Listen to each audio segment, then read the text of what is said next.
Helen, are you able to please make me a co-host so I can share my Yes, screen? absolutely. Hang on a sec. I'll just make you co-host. Just a sec. I'll just get the chat up. Hang on a sec. It's coming. Make you co-host. James, you'll be able to make Jeremy co-host because you're the host. Actually, I might be able to share my screen anyway. Let me Yeah, you should be able to just go to share screen. But I'm gonna go through a few of the introductory things first, and then in about once I've gone through all the kind of industry news, in about 10 minutes, then we'll get onto yours. So I'll share my screen first, Jeremy, and then we'll get onto yours shortly. Great. Does that sound good? Perfect. Cool. So if you just want to stop your screen sharing and then I'll start mine. Beauty. Awesome. So welcome everyone to the 108th. Hang on a sec. My screen sharing's paused. I don't know what's going on. Hang on a sec. I'll stop and then start it again. Technical hitches. Can you see my share? No? It's just black, unfortunately. Okay.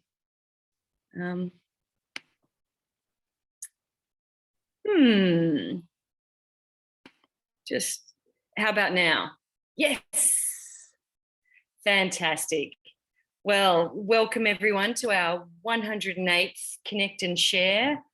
And before we get into it, I'd like to pay our respects to Aboriginal and First Nations people and Torres Strait Islander people, both and their leaders, past, present and emerging.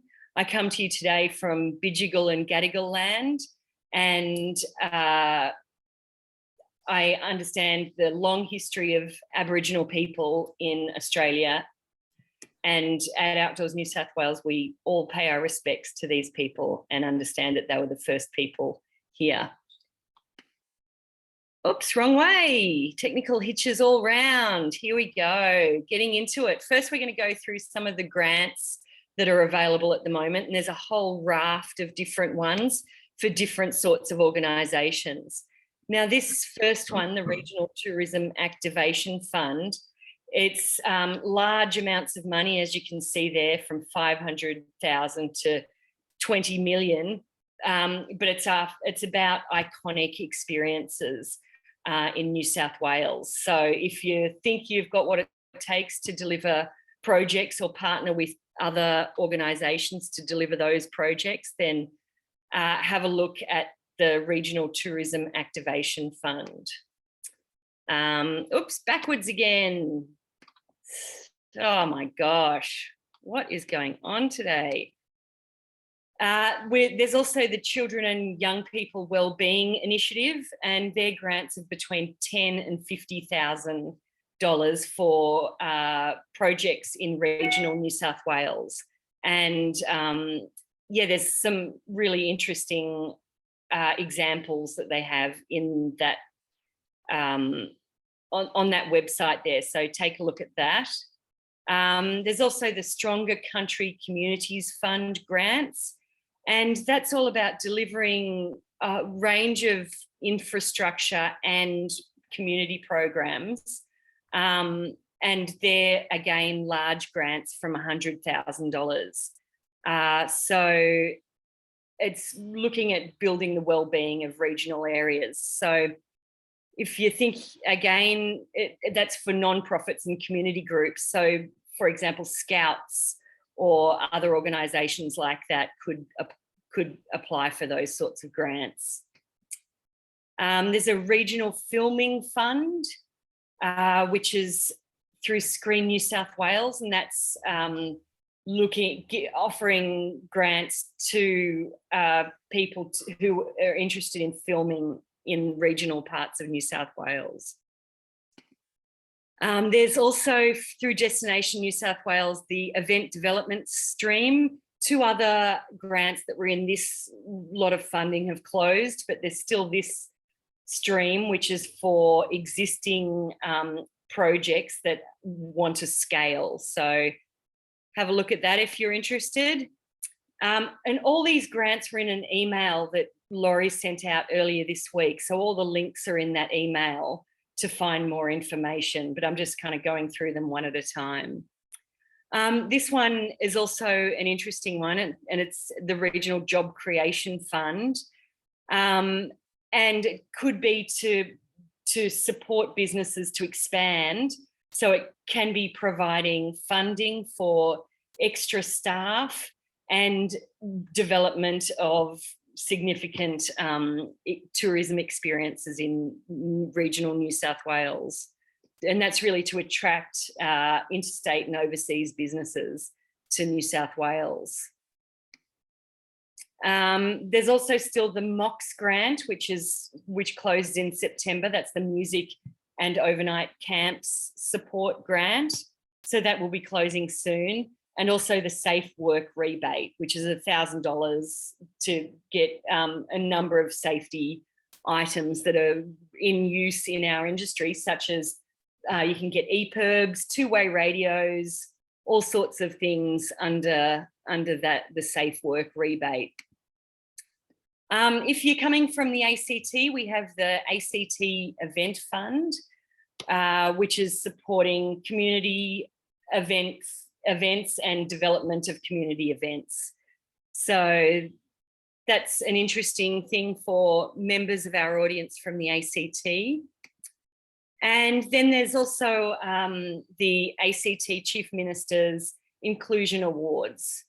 And that's for individuals and businesses who've really recognised diversity and the rights of all sorts of people in any industry. So if you feel like you're an inclusive business in the ACT, then have a look at those awards.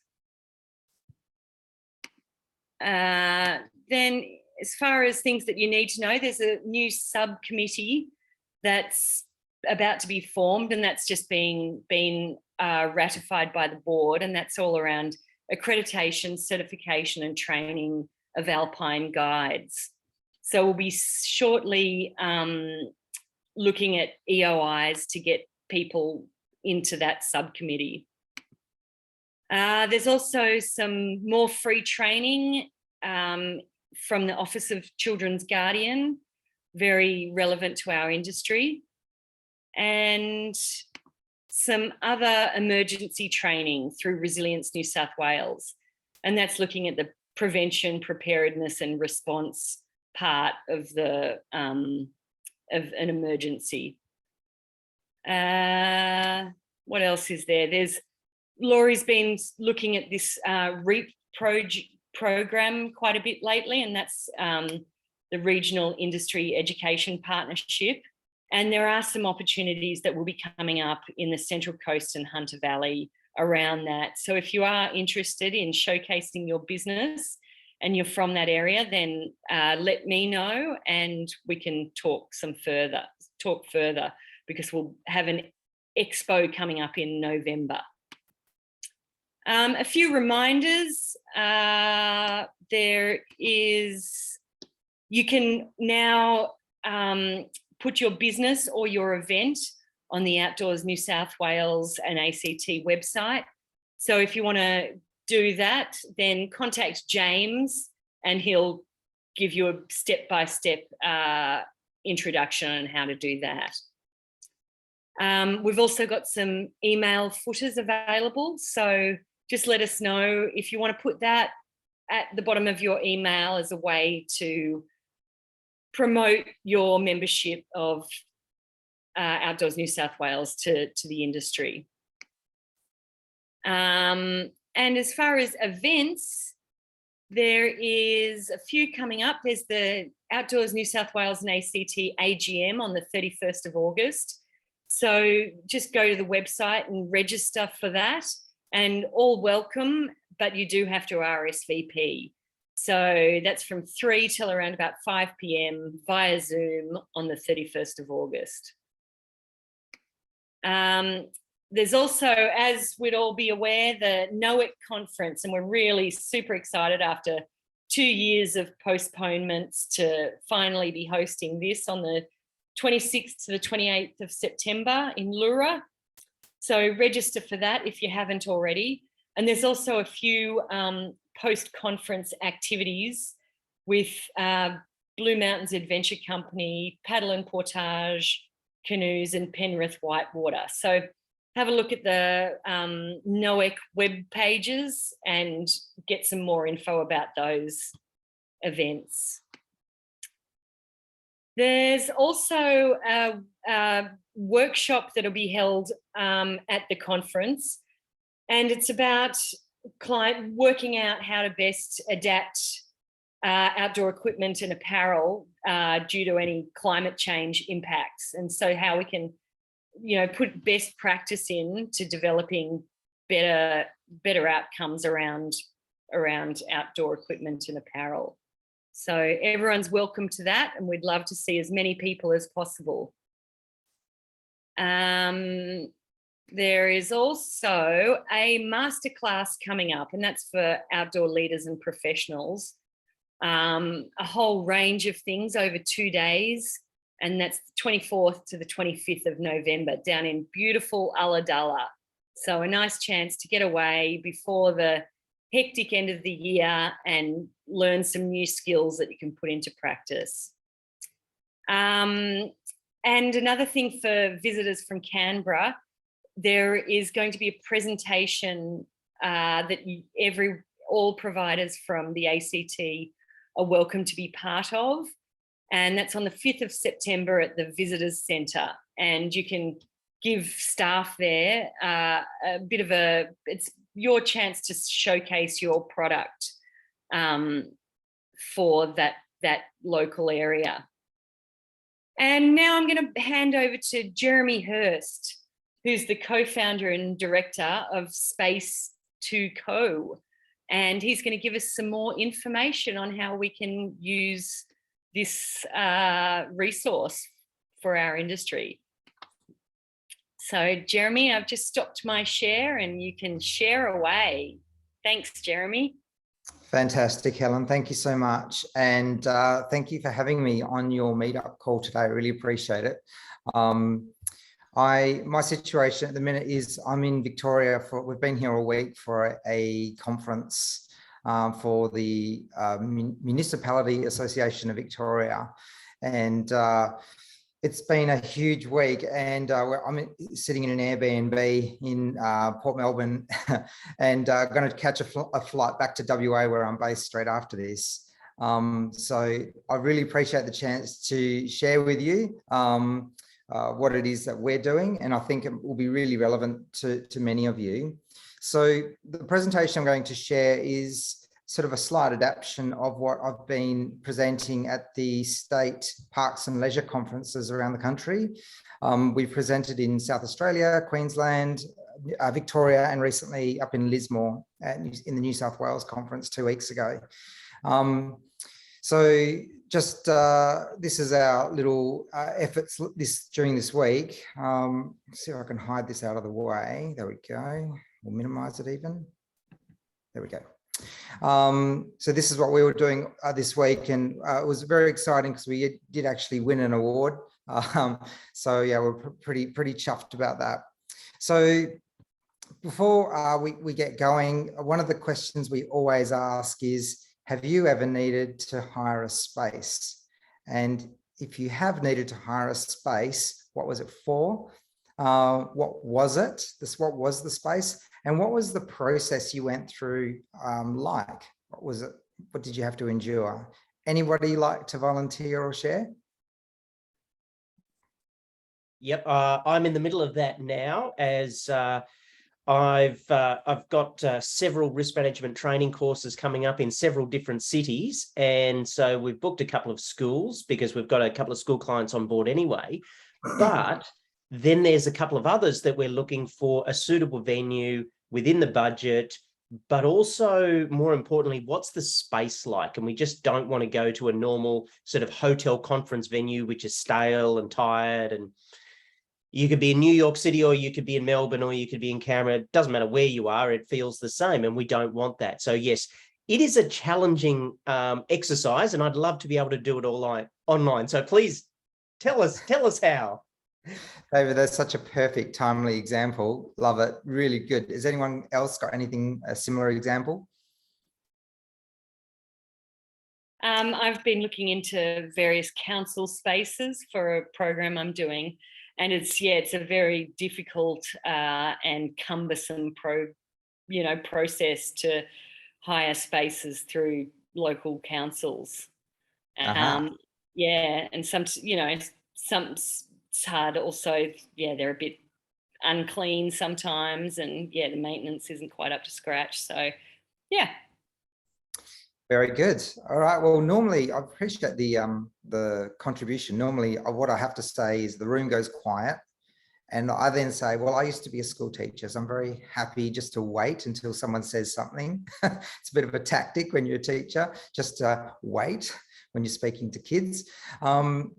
All right, so I'll take you through the background story of Spacetico and what it is we've done. We've kind of actually gone out and solved that problem of finding a space and matching it to the use for, or the reason why people would hire that space. And this concept of space sharing was started by myself, and it was started around a desire to really fix the waste that we actually have in our society around spaces. We as humans do a terrible job of sharing the abundant spaces that exist in our towns and cities and regions. And that was the problem we wanted to solve. And that concept was hatched back in 2015, and boy, have I learned a lot since then. So this is a picture of Hyde Park, which is just north of the Perth CBD. Hyde Park has 17 bookable zones inside of it, and it's your classic old English style park, I suppose. And it's got a lake in the middle, and there's a couple of gazebos you can hire, and an outdoor stage, and just sort of reserves of parkland. Now, any one of us could, of course, walk into Hyde Park or any similar park of this nature, any city, town, anywhere, and use it, sit down and have a picnic or just be in the space. But if you wanted to run like a get together, a family celebration, or not a workshop, but like a networking event or a sundowner, then of course you want to guarantee that you've got your little patch of area set aside for you and your 50 people you've got coming. And for that, you need to make a booking. And this is where our journey kind of really got going. So we started out thinking people would sort of share their backyards and their studios and their swimming pools and tennis courts and those kinds of things. Realizing that was a bit risky, we pivoted over towards small businesses that had space to share. And we were flourishing off of that. People were finding they could book a cafe after hours when it would ordinarily be closed, or on a Sunday when it would ordinarily be closed. And all kinds of reasons why people book those spaces were, we saw book launches, we saw engagement parties, we saw AGMs happening in cafes, which would otherwise be shut. Or businesses that had a spare room that nobody used, like a boardroom, or someone had sort of repositioned a room and turned it into hot desks for co-working. And that was what we were doing. Then we met the City of Vincent, who looks after this property, Hyde Park. And they said, we really like what you've designed for customers to come and find and book space online. And we want that for our facilities. And we went, great. We didn't really know much about the inner workings of local government. And I will caveat by saying what I share today will be about local government to a degree, but it's relevant to anybody who has spaces that they wish to share. So we kicked off with a trial in Hyde Park, and it was really successful. And then the city said to us, great, let's roll out the halls. So we rolled out all their halls, and that went really well. And then they said, we'd like to bring in all of our regular hirers, not just the people that do casual ad hoc bookings. And so your regular hirers are your scouts group or your karate group or dance groups that come through 3-4 times a week, and they usually book the same spaces, and they've been doing so for years, and that's that particular hirer type. And we had no idea about regular hirers, so we had to go back to the drawing board and develop for that, which we did do. So I'm going to take you through some of our learnings, and if we have time on the call today, I can show you a quick demo of what the platform we've built looks like. So what we've learned is it can be incredibly painful to hire spaces. And some of the examples you've just given me indicate that, not only to find the space, but to actually go through and know about the cost and the availability. So this was an interaction which I've anonymized, but this was my wife trying to book the local council indoor arena for some women's indoor hockey. So she sent an email on the weekend, and it took until Tuesday, I think, before it was apparent we couldn't resolve the problem. And so there was a lot of back and forth where the booking officer said, had lots of questions. What sort of hockey are you? Okay, it's women's hockey. And, okay, well, there's no availability for women's hockey in the days you want. And then back and forth around what day might work.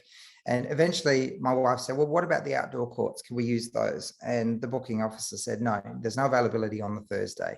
Well, I was out there a week later for my son's indoor hockey matches, and we could see the outdoor courts had no one on them. And so the booking officer was not equipped with the information that they needed to be able to give a customer reliable information. And it just meant there was a lost opportunity to share space. Let me talk you through this diagram. So this is what we would call a representation of a standard booking system. And it's sort of through the lens of local government. And if you sort of look across the top here where I've got hirers at the top. So hirers come through and they go, oh, we've found the local council has spaces. So they interact with the city's website. Invariably, they will fill in a form, either a digital online form or a paper form or a PDF. Then they will interact with the bookings team. And so far, kind of so good, although usually by now the availability and the price has just been established.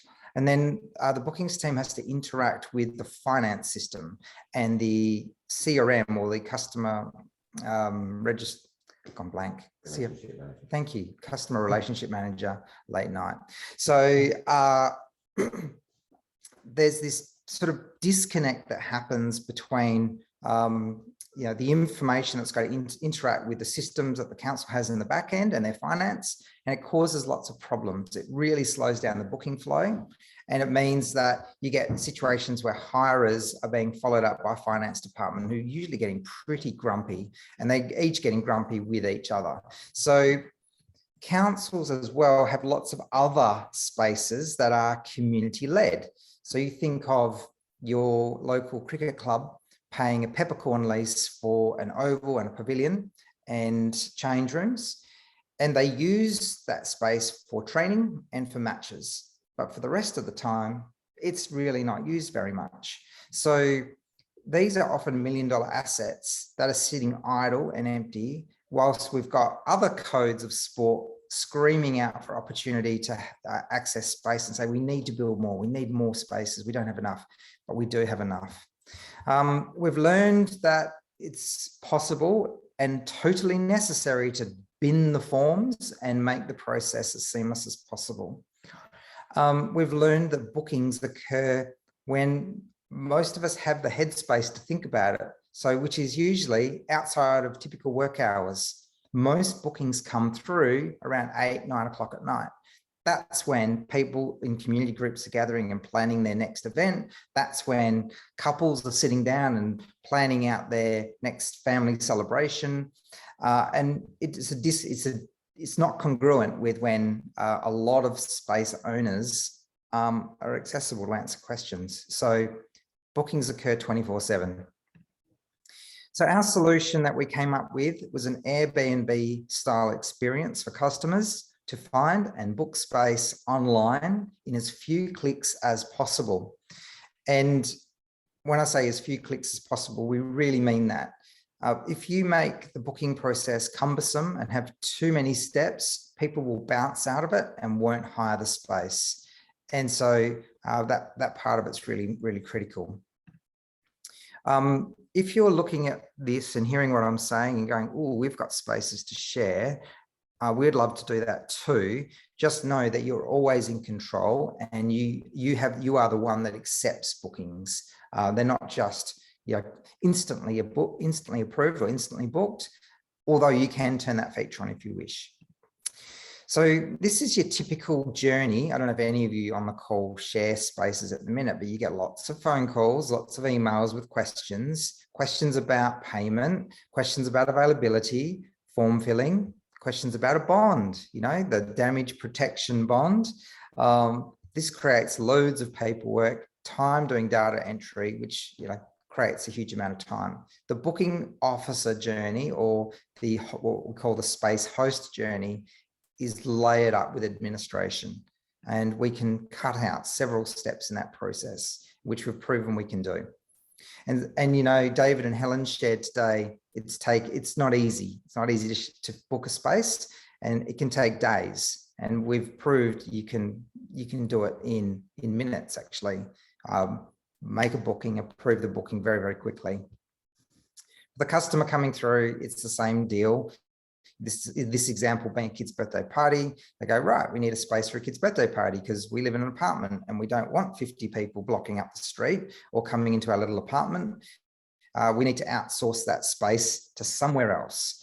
And so the Googling begins. That's where all of us look for things these days. You get a short list, you hit the phones, and that's this back and forth process. I don't need to go through it all, but needless to say, we can cut out several steps in that flow as well.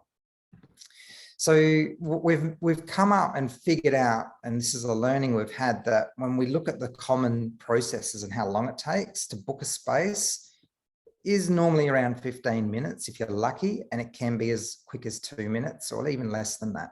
Paying for a space, 20 minutes, but it should and can be less than a minute, and so forth. So huge time-saving benefits. Now, last year, the National Parks and Leisure Conference was conducted online. And Chris Noons, he's from Texas, and he said this: all the changes we're seeing in trends is towards convenience and ease of use. How do we streamline processes? How do we get more stuff online and make it more accessible? If you have a terrible process, your customer will go to a competing service.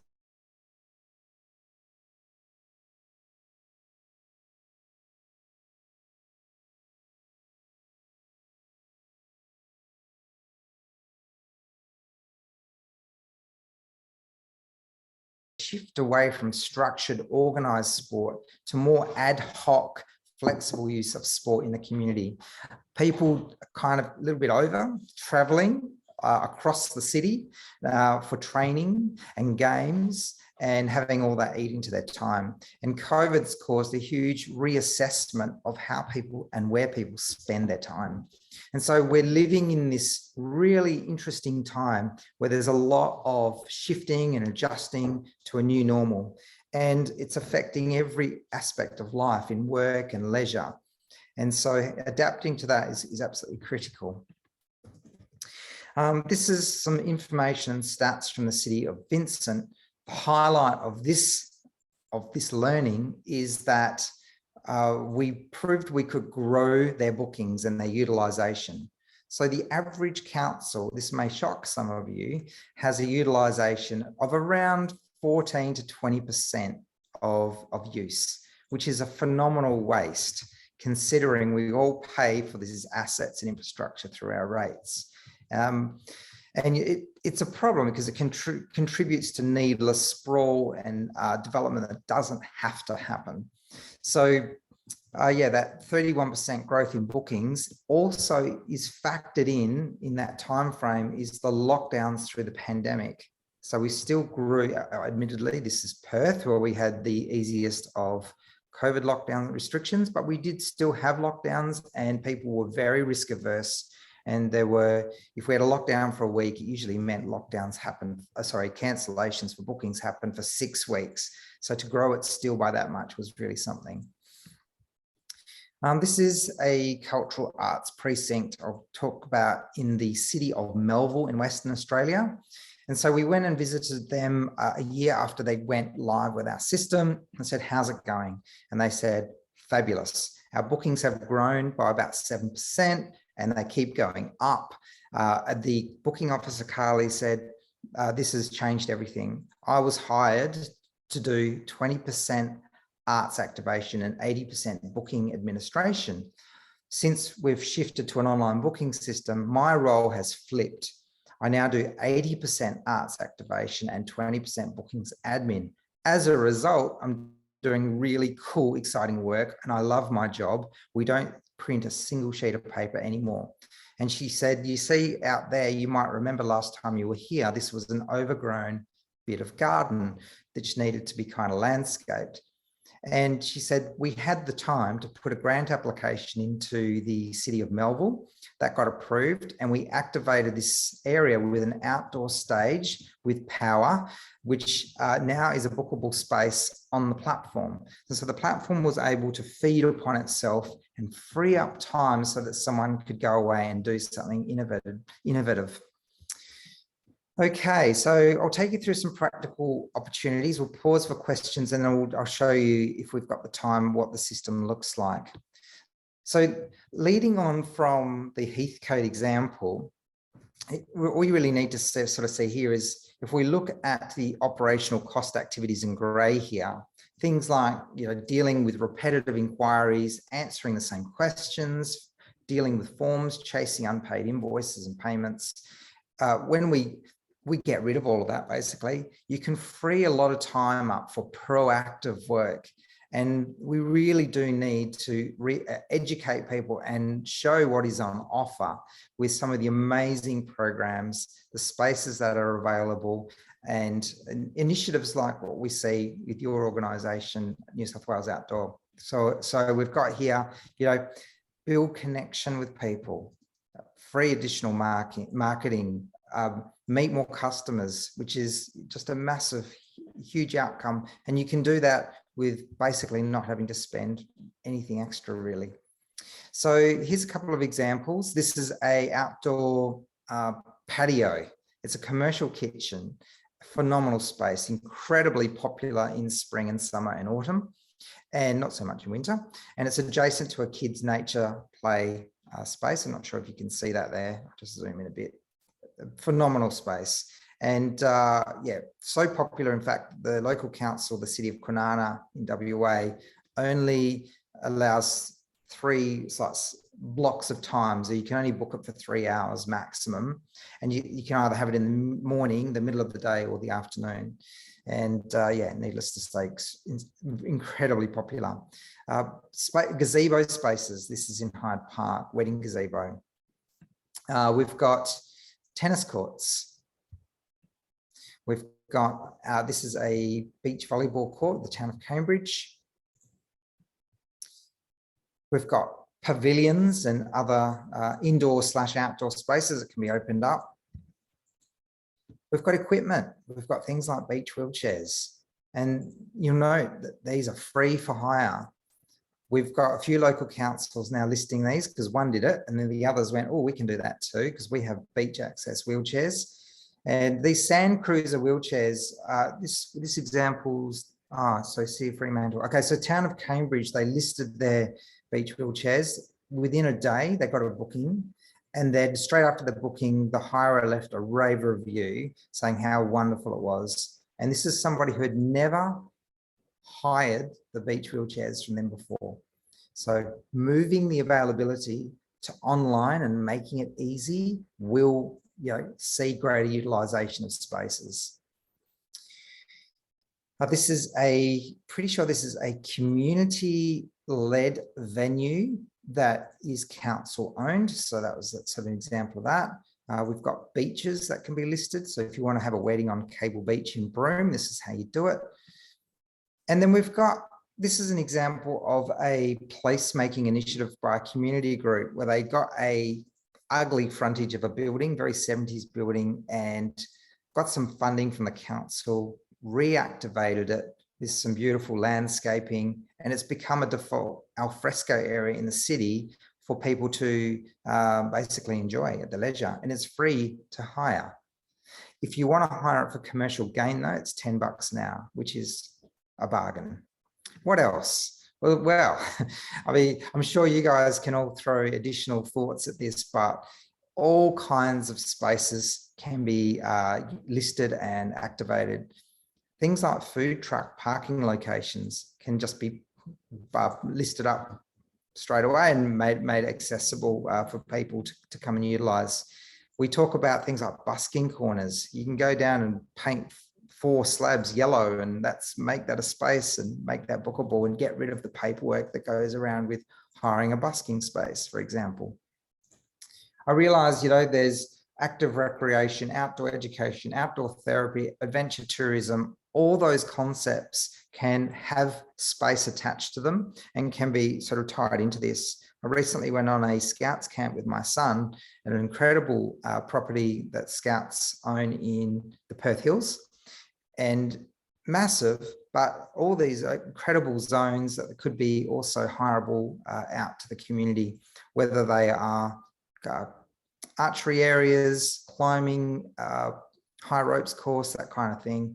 And you can add additional items like instructors to help facilitate the safe use of that kind of thing as well. So what we've done is not actually created a booking system, but we've created a booking or a spaces ecosystem where any of the spaces in the community are available for hire. And the boundary lines between, oh, this is your area of town, or that's that council, not my council, disappear. And we can also see it's not just council spaces, but it's any community venue space can go on the platform. Any business that has a space to share can also list. And this has a phenomenal benefit for society as a whole, which I'll come back to shortly. So needless to say, there are huge opportunities to innovate around this concept of sharing spaces. All right, so some final thoughts. If you put in the things above this horizon line, you make bookings automated, trustworthy, low risk, safe, especially in this era of cybersecurity. You make it easy to use and convenient, and above all, fast, and save people time. You will achieve the following outcomes. You will help to grow the local economy, and I'll talk about that shortly. You will connect more people, and you will do the most critical thing, which is participate in a way to change human behavior in a way that is sustainable by sharing existing assets better. So if you think about what happens when more people come into precincts and areas, be they in the regions, be they in sort of peri-urban areas, be they in central business districts, everyone wins. And we often say a rising tide lifts all ships, and it's got 2 sides to it. If you think of the cafe owner listing their space, let's just say they get a booking for a book launch and 50 people come in for that book launch. Well, the cafe owner has not only made some additional income, their cafe has become almost marketed to these 50 people who go, oh, this cafe's fab. I might book this space for my next event. Oh, I didn't know this cafe was here. And, the cafe owners come in and turned on the machine and sold some hot chocolates and got to know new customers. The other side to this is if a school lists some of their properties, and as a former school teacher, it's not lost on me that schools are abundant with space opportunities that can be shared.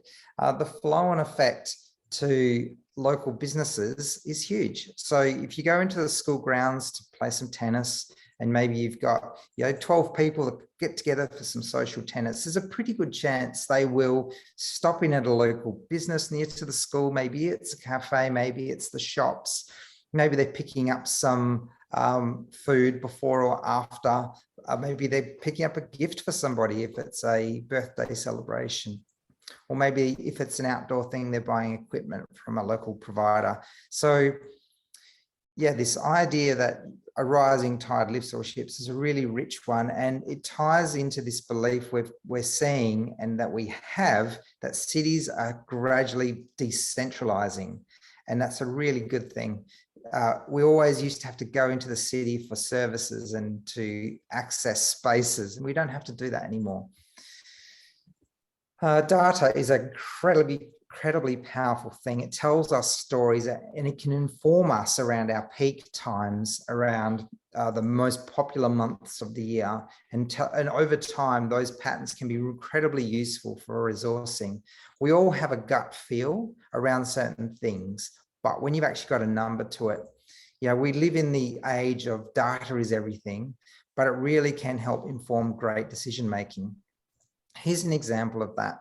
So our platform automatically lists out, and this is obviously fictitious data. You might recognize some of the characters we've got here, but data can tell us a huge amount of stories. So we've got the top performing hirer here has brought in $46,000 worth of bookings.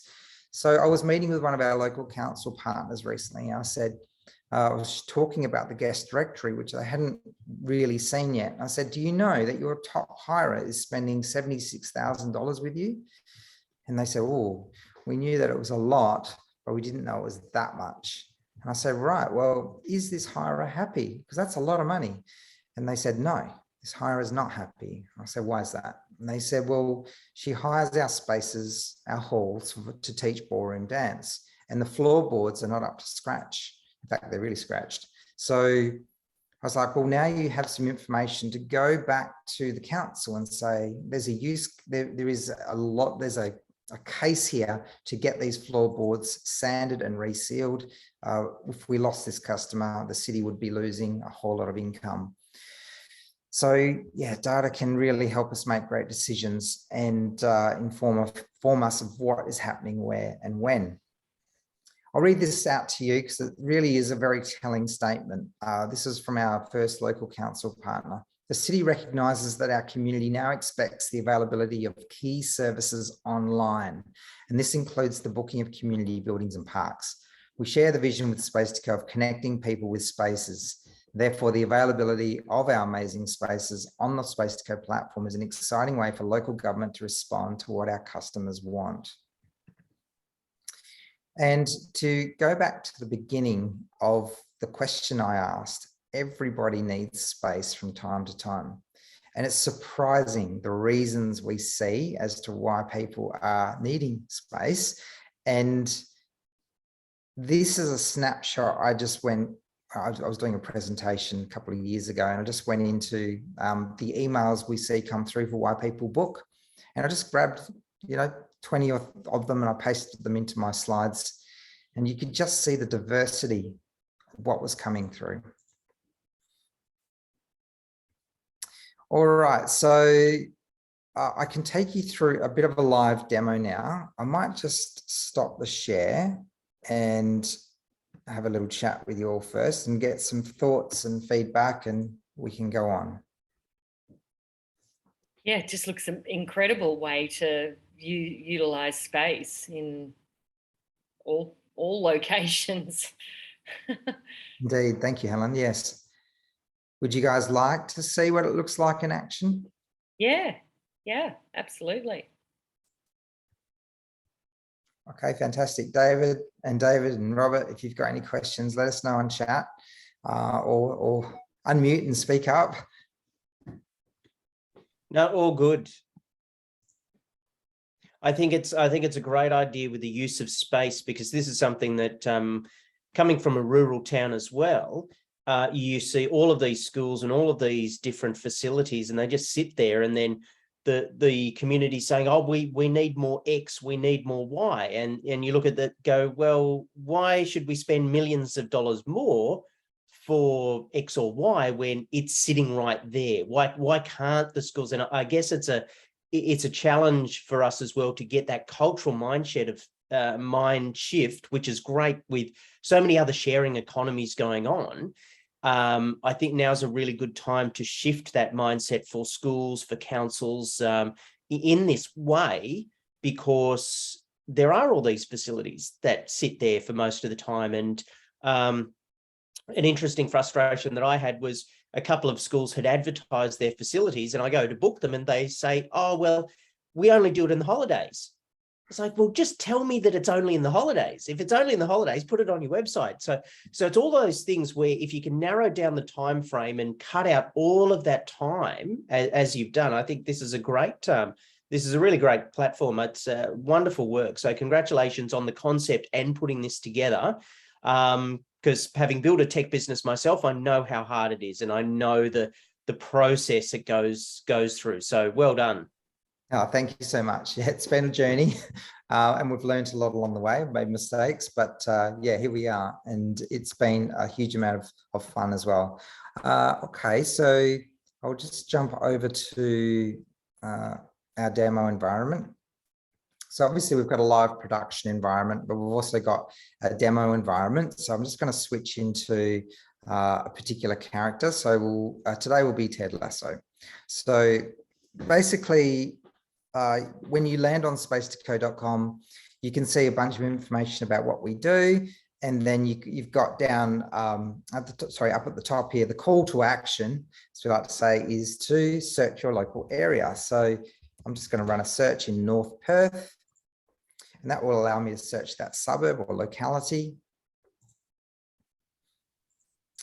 And you can see here I'm presented with a whole bunch of search results, and this is where it's very similar to Airbnb. And so if I'm looking for an outdoor space, or actually before I do that, we can filter down by price, we can filter down by capacity of number of people we're looking for, the activity type. So if I go outdoors,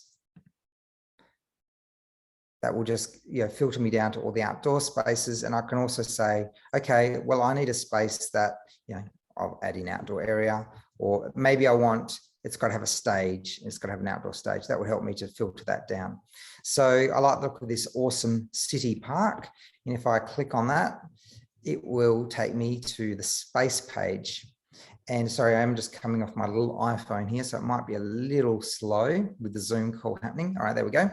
So everything we'd want to know about the space appears, and you've got photographs. You can add in videos and maps and virtual walking tours if you wish to. And you can see down here that the park is broken up into zones. And so we've got the city park, but there's the wedding gazebo, park space 2, 3, 4 of park space 4 has got a stage. And so fantastic. I actually wanted a space with a stage. So I'm going to grab that and take a bit more of a look at that particular one. Now, as I scroll down here, you can see everything is here. So I could see the availability if I wanted to. I could see the items and charges. So are there some additional things I pay for, what the amenities are, what the space is suitable for, where it's located, opening times, and other spaces nearby. So the next call to action here is to make a booking. Now, I'm pretty sure, because we only just threw this one up today, hasn't got any additional bookings at this stage, but if there were, you'd see those represented as grade blocks. So let's say we want to come through on the 20th, and we want to come in from 10 in the morning, and we'll be all done and dusted by 12. So it's a 2-hour booking. So it's going to cost $120. So we start booking, and then a bunch of questions pop up. And these questions are customizable by the space owner. And so, because the questions you ask of the tennis court will be very different to the questions you might ask for a hall or mountain biking trail or anything like that. So are you booking on behalf of a non-for-profit or community group? And I can say yes, and that sort of locks in the answer that the booking officer will see. Or are you booking on behalf of a community organisation making a profit from your use? If I say yes, please select the additional commercial charge on the next step. So I am over 18. Have I allowed for setup, pack down? Yes. So these questions are not open to the public, won't be amplified sound, and so on. You get the picture. So I'll add in the commercial rate, so that will just add on the additional amount. And then I'll just say networking. Actually, we'll call this Meet the Parents for Teenager Soccer Workshop. And we've got, let's just say we've got 40 people coming through, but if we mistype and say 400, the system will say, no, you can only have up to 100. The system will remember the details of the hire from last time they booked, and they're agreeing to the terms and conditions, and simply it's just a case of submitting that booking. Now remember, this is just a pending booking at this stage. It's not approved until the space host or owner approves it. Fantastic. Now the hirer can go and visit their dashboard. They've got their own interface where they can see their previous bookings, their favorite spaces. They can see, they can grab their receipts from previous bookings that they've made, all available for them to view in here. So this is their dashboard. They can see their transactions here. Now, everything I've shown you so far, you can go onto Space2Co yourself and do. But I'll now switch into the back behind the scenes so you can see what the space owner and host sees. So we'll switch over to, in this case, the perfect host. So this user switching thing that I'm showing you, where I can go from one persona to another persona, is something that you can also do based on the number of people you work with who are helping you manage the spaces that you might have. So I'm looking at the revenue for 2021, 22. If I check this box, I'm looking at 2021 and 2022, and you can see the bookings are growing over time. I can go here and look at the attendees, how many people are coming through over time, and we can see that's trending up. We can see the top spaces. We can see popular guests and hirers, recently cancelled bookings. So everything you need is at your fingertips. So the recently, or the pending booking, we just heard that ding about, that's sitting here. So this is Ted Lasso wanting the stage, and we can see there's a note against his profile, which we can just click on and take a look at. This hire is a celebrity, right? Good to know. And we can click on here and see all the information about the booking. So who the hirer is, the fact he's a commercial hirer, the reason they're booking is to meet the parents for teenager soccer workshop, the answers they gave to the questions. It all looks pretty great. So we'll just approve that booking. That will authorize it's almost like a hotel hold on the credit card. It will also authorize that transaction, and that hirer now knows that they've got that space for that meetup. And of course you get confetti because you just saved a lot of time.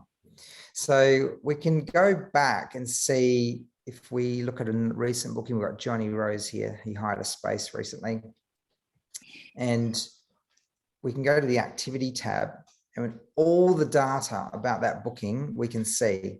So on Wednesday, the booking was created and moved to pending. The booking was approved by the booking officer, me, at 2 minutes later. And we can see that when the booking was approved, the guest received this email. So it says, congratulations, your booking's been approved. These are the rules. These are the questions you answered at checkout, and this is the cost. And if they say, oh, we never received that email, you just go and send it again, and putting it to the top of their inbox and just taking any complaint away from the conversation. So all the metadata is there, who approved the booking, when they approved it. That's all tracked and traced. You've got messages so you can communicate with your hirers. You can send global announcements to certain groups of hirers. Maybe there's a hall that's shut for flooding or fire damage or maintenance. You can go to the bookings area and just see everything you need to see about where all your bookings sit. So if I go calendar here, I'm looking at the hockey fields, but if I just turn on the town hall, the coolest community centre, we can start to see these spaces and where the bookings sit. If I turn on all the spaces, Friday, the 12th of August, I'll see any bookings for all of those spaces side by side. And so I can see very, very quickly where the gaps are. I can also look at our bookings over the week and just also see that view. And we have graph mode, so we can understand the data more visually. So if I go up here to graph mode, we're looking from the 1st of August, we're looking at the data for this month. But if I project ahead and say, what does our data for the rest of the year look like? We can see the next 5 months of data is looking like this. And this is a very healthy chart because we can see all the regular hirers. Basically, the reason the bookings are the way they are is for mostly regular hirers. Casual bookings can be booked about 2 weeks out. And so those graphs over time will eventually, they'll pick up, and overall the bookings will trend up. So we can even go back to the beginning of the year, look at the whole year's worth of data. And that will just render out that way. Let's look at that month on month. Yeah, so that's a really, really speedy representation of the platform, just to give you some of the behind the scenes stuff. And I hope that's been useful. So let me just stop this share. There you have it. Fantastic. It's really incredible, the functionality of what you've developed. It's great. Thank you. Yeah, it's been built by the feedback of the many, many people out there who manage spaces. And so we've just listened really, and listened to hirers and taken all that insight and those learnings and poured it into the marketplace being online. So excellent. We're very new to working in New South Wales. So I met Laurie at the Parks and Leisure Conference 2 weeks ago, and we had a great chat, and her presentation was wonderful. And we saw some, I guess, alignment with the work that we do. And that's what led me to be chatting to you here today. So as I say, I hope that's useful. We started our journey in Western Australia, moved to South Australia, then kind of missed the East Coast and launched in New Zealand. And we're now this year being focused on the East Coast of Australia. So we just had our first Queensland Local Council sign up. We're working with 3 partners in Victoria. We're hoping to start doing more work in New South Wales soon. Great. Fantastic. Well, I'm sure you'll have some, some definite advocates amongst the people from Outdoors New South Wales and ACT. So fantastic. Thank you. No, you're welcome. I will leave you with a final thing, which is, if you really like the sound of everything here, you can scan that little QR code. We're all being well trained in QR code scanning, thanks to COVID. And we've got a bunch of really fantastic, helpful guides that can help anyone with a community venue get some tips and tricks on how to price their space, how to basically make the move to online and whatnot. And we do have a person on the ground in New South Wales. Her name is Pippa. She's absolutely fantastic. She's based in Newcastle. She would love to chat to any of you. So you feel free to screenshot this screen and get in touch with Pippa. Or if you want to chat to myself, there's my details as well. Cool. Fantastic. Thanks very much, Jeremy. That's my pleasure. Great. Does anybody have any questions for Jeremy? No? Lovely. Well, it's just gone 11 o'clock. Does anybody else have anything that they'd like to add to the meeting today before we wrap up? No? Well, I'm sure for all those who've listened, huge appreciation to Jeremy for showing us how we can, better utilise space in New South Wales and the ACT in the future, I have no doubt. And with that, we'll close the meeting today, and we look forward to seeing everybody next week. And thanks to all those who've listened as well. So thanks very much. Yeah. Thanks, everyone. Finish. Excellent. Thank you. Have a great weekend. Yeah, have a great week. Hey. Yeah, for sure. And Jeremy, I'm really interested